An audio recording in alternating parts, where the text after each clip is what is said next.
quizás en ese momento te van a hacer preguntas incómodas y te van a ir sacando respuestas de sí o no, o así como que, o sea, que tú ni pensabas, ¿no? Yo en mi caso no es así. Es importante que los clientes sepan eso para que no se sientan como preocupados o sientan esa urgencia de hablar cuando no se debe, porque termina siendo algo negativo. Como quien dice, o sea, no le descuerda al fiscal que él pase trabajo y haga su trabajo. Ya llevas mucho tiempo preparando a las personas para sus cortes. ¿Nos podrías decir una cosa quizás antes de la corte o el día de la corte que un cliente no debe hacer nunca, un inmigrante en preparación para la corte o dentro de la corte? ¿Qué es algo que tú has visto o has escuchado que tú dijeras, no, pues nunca debe un inmigrante hacer esto? A los jueces no les gusta que los clientes interrumpan en una audiencia. Oh my God, eso es. Porque, y no solamente que no interrumpan al fiscal, que no interrumpan al juez y que no interrumpan al intérprete. Al intérprete también, sí. Sí, o sea, eso lo he visto ya un par de veces y no se trata tampoco de no hablar cuando uno tiene el derecho a hablar. Van a tener su oportunidad de hablar y es más, si yo siento que no lo están dejando hablar, yo les voy a defender. Pero a veces los clientes, cuando se empiezan a sentir atacados, empiezan como a tener esa urgencia de hablar y si eso termina siendo una interrupción, hemos tenido situaciones donde el juez se molesta. Eso entonces, sí. Y sabes, ya una vez el juez se molesta, lo ponemos como en un genio y en un ánimo que no queremos que el juez esté si no toca. Entonces, evitar interrumpir, a pesar de que uno tiene tantas ganas de hablar y de defenderse, es súper importante. Eso es importante. Y luego, algo que ayuda, yo creo que con eso, yo trato de explicar a los clientes que en la primera parte o me van a pedir que yo haga muchas preguntas o van a leer tu declaración y vamos a tener que hacer preguntas. Entonces vamos a pasarle el tiempo al fiscal a que haga sus preguntas. Quizás en ese momento te van a hacer preguntas incómodas y te van a ir sacando respuestas de sí o no, o así como que, o sea, que tú ni pensabas, ¿no? Yo en mi caso no es así. ¿Sí me explico? Entonces, tienes que entender que yo voy a tener una segunda oportunidad de volver a hacer preguntas. Nosotros, los abogados, le llamamos redirect, ¿no?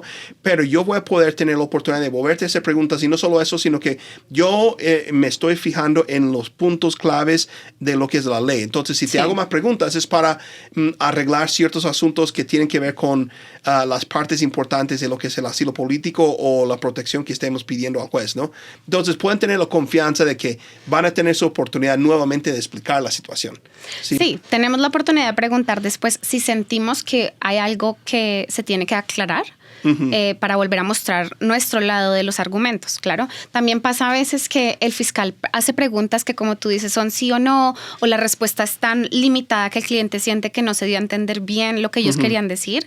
Y aún así, aunque suena mal o se siente mal, al final ha pasado que el fiscal dice, ok, su señoría, no tengo más dudas, o mis dudas fueron aclaradas, no tengo problemas con la credibilidad. Entonces, sonaba mal, se sentía mal, pero era solamente para aclarar. Y una vez se aclaran, ni siquiera habría necesidad de nosotros volver a traer. Y muchas veces preguntas. yo no vuelvo a hacer, yo hago o poquitas preguntas o ni hago más preguntas, porque ya puedo darme cuenta que se aclaró la situación y trato de ayudar al cliente a entender que este día de la corte, en tu testimonio verbal, no es la única oportunidad que tuviste de contar tu historia al juez. Lo pudiste hacer quizás en una entrevista medio creíble, tu aplicación de asilo, la declaración y ahora un poco con el juez. Entonces tuviste muchas oportunidades. No vayas a sentir que no pudiste hablar, entonces no. ¿Sí me explico?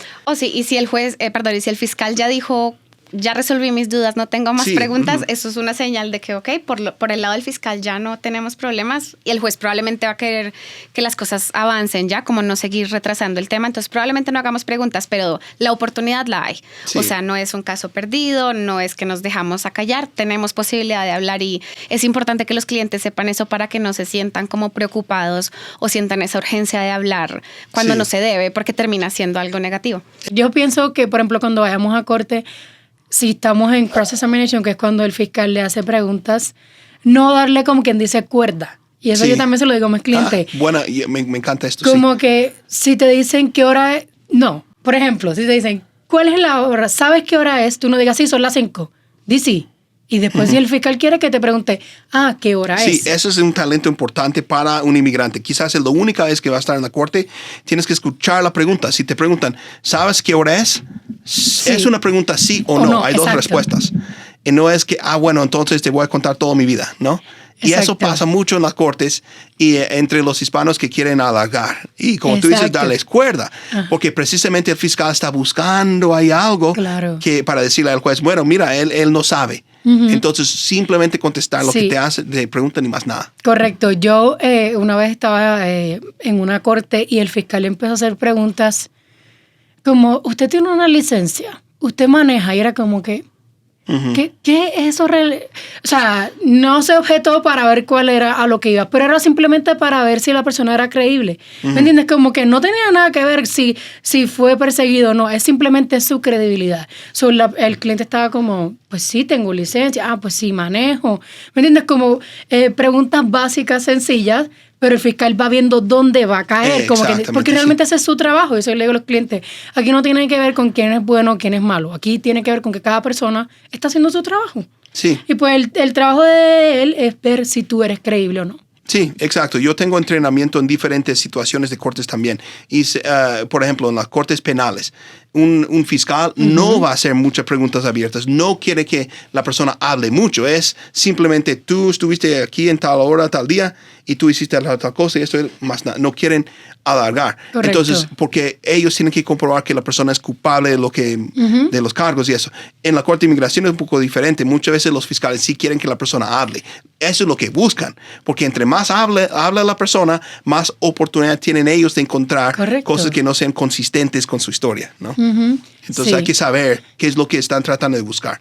Entonces eso sí, me encanta esa respuesta. Una sola cosa que te va a Sí. ayudar, que no debes hacer, hablar demasiado en la corte. Solo Sí. contestar lo que te están preguntando, más nada, ¿no? Correcto. Y yo pienso que obviamente, por ejemplo, nosotros los latinos hablamos mucho y somos así como que bien conversadores. So, puede ser un instinto como que, ay, sí, yo sé qué hora es eso, a las 5 de la tarde, y para que sepas, a las 6 de la tarde yo voy a ir. Como que muchas veces si Eso. tú mismo no piensas, dices como que, ay, Dios mío, estoy hablando de más. So, para mí ese es mi consejo. No debes primero esperar a escuchar lo que todo el mundo dice, y si cuando estés en la corte, como que dice, o sea, no le des cuerda al fiscal, que él pase trabajo y haga su Y trabajo. si te hacen la pregunta bien, tienes que dar la respuesta. Eso está bien. Claro. Pero que él haga el trabajo y haga las preguntas correctas como para sacar esa información. Y luego la otra parte es que muchos no saben cómo va, pero nosotros normalmente empezamos, el abogado que representa al inmigrante, con preguntas, ¿no? Entonces vamos a hacer lo que se llama direct examination en inglés, ¿no? Y muchas veces, dependiendo del juez, si nosotros presentamos una declaración, le decimos, bueno, esto es nuestro direct examination, simplemente ya escrito desde antes. Bueno, entonces pasan a lo que se llama cross-examination. El fiscal puede hacer muchas preguntas. Entonces ahí las personas piensan que, tienen miedo de que, bueno, pero si contesto mal una pregunta, tenemos algo secreto, un arma secreta que se llama redirect. Yeah. Y podemos volver a hacer preguntas y arreglar asuntos que se dañaron, ¿no? Exacto. Cuando obviamente como uno no sabe si el fiscal va a hacer preguntas o no, si hay que hacer redirect o no, yo muchas veces le digo a los clientes, si no hago redirect es porque yo pienso que no es necesario. Como que si perdemos el caso, yo se lo digo desde antes, poniendo que verdad se pierde el caso, como que el cliente me diga, es que tú no me hiciste más preguntas. Es que eso no tenía que ver, como que me gusta decirle, existe la posibilidad, pero igual no. Como que no es algo mandatorio, porque muchas veces uno dice, pues realmente no hay punto, no hay necesidad. Hice un caso una vez y de hecho la persona tan inteligente que ahora trabaja con nosotros, la contratamos después de su caso. Y ella fue así, nosotros no hicimos las primeras preguntas porque habíamos mandado una declaración. Luego la fiscal empezó a hacer muchísimas preguntas, pero esta persona tan contestaba súper bien todas las preguntas. Yes. Bien, o sea, todo, ¿no? Los argumentos, las cataba y todo. Entonces, al final, aunque fue como, yo creo que duramos 1 hora con las preguntas de la fiscal y al final le dije al juez, no tengo más preguntas, porque yo creo que para el juez hubiera sido como si yo estuviera tratando de tapar algo o arreglar algo en ese caso específico. Normalmente sí hago más preguntas, pero en ese caso decidí que no. Entonces ella me quedó viendo y de hecho fue un poco difícil porque el juez duró 2 meses en darnos una decisión por escrito. Y yo dije, perdí el caso. No, pero ganamos el caso. Sí. Y fue porque, como tú dices, a veces no hacemos más preguntas porque quedó súper claro, ¿no? Claro, exactamente. Y también con eso entra como que algunos jueces no les gusta como que you drag it, como que lo retrases o hagas preguntas de más como que...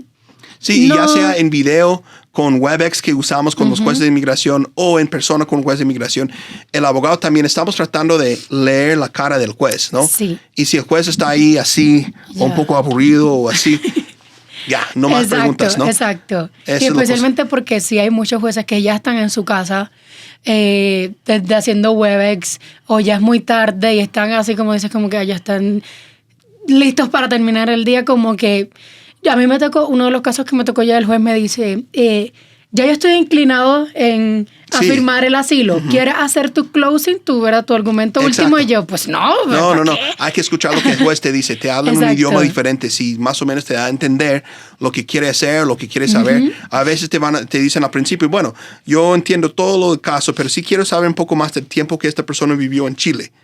Bueno, entonces solo voy a hacer preguntas de eso. Y más nada, porque el juez me está indicando con sus palabras lo que quiere saber, ¿no? Sí, y también, ¿verdad? Para añadir, como que comentar sobre WebEx, hay muchas personas que yo tal vez pienso como que pueden pensar como que, esto es virtual, como que es más relax o whatever, pero la realidad es que tiene exactamente el mismo peso. Pueden o no darte un asilo, pueden o no deportarte. Como que algunas veces pasa, obviamente nosotros que trabajamos de forma remota, como que nunca me ha pasado, pero pienso que podría pasar por la mente de las personas como que, como es remoto, pues tal vez no es tan serio, o tengo más oportunidad, o no tengo por qué, forever, como que show my emotions, demostrar emoción, etcétera. Pero la realidad es que tiene exactamente el mismo peso. El juez toma una decisión igual. Como que sí puede ser por video, pero eso no le quita la formalidad al asunto. Eso es bastante importante. Hace 2 años, cuando empezaban a hacer las audiencias virtuales, muchos clientes también decían, es que no quiero, yo quiero que el juez me vea. Pero como tú dices, no cambia el juez tiene años de escuchar estos casos. Entonces no es que por verte a ti enfrente de él físicamente o en la pantalla va a cambiar la decisión del juez. Correcto. Es la misma decisión.